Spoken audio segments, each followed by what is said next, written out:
Arestadong isang babae at ang kasama niyang menor de edad sa Dagupan City matapos mahuling nagnanakaw umano ng mga damit pambata sa isang mall.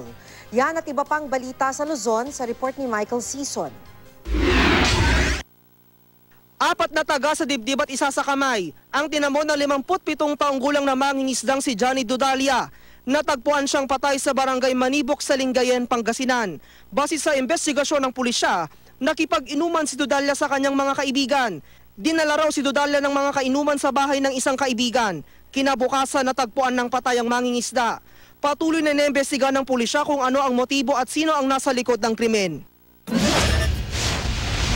Arestado sa Dagupan City ang isang babae at ang kasama niyang minor de edad. Tinangkaraw ng dalawa na magnakaw ng mahigit 36,000 pesos na halaga ng damit pambata sa isang mall sa lungsod. Base sa investigasyon ng Dagupan City Police, kinausap daw ng 31 taong gulang na suspect na si Jonalyn Manzano ang isang sales lady.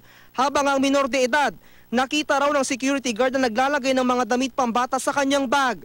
Tumakbo raw ang dalawa nang malamang nabisto na sila ng guard, pero agad din silang naaresto. Nasa kustudiya na ng DSWD ang minor de edad na hindi raw kaanak ng babaeng suspect. Itinanggi naman ni Manzano na nagnakaw sila. Natupok ang 5 bahay at isang motel sa Infanta, Quezon madaling araw kanina. Mabilis na kumalat ang sunog dahil sa malakas na hangin. Ayon sa BFP Infanta, umabot sa ikalawang alarma ang sunog at tumagal lang 2 oras. Wala namang naiulat na nasaktan o nasawi sa sunog. Iniimbestigahan pa ng BFP ang sanhi ng sunog. Sa bayan naman ng Tagkawayan, 5 ang sugatan sa salpukan ng pampasaherong jeep at elf truck sa Quirino Highway. Kritikal ang kondisyon ng mga sugatan, kabilang ang mga driver ng jeep at ng truck. Agad silang isinugod sa Tagkawayan District Hospital.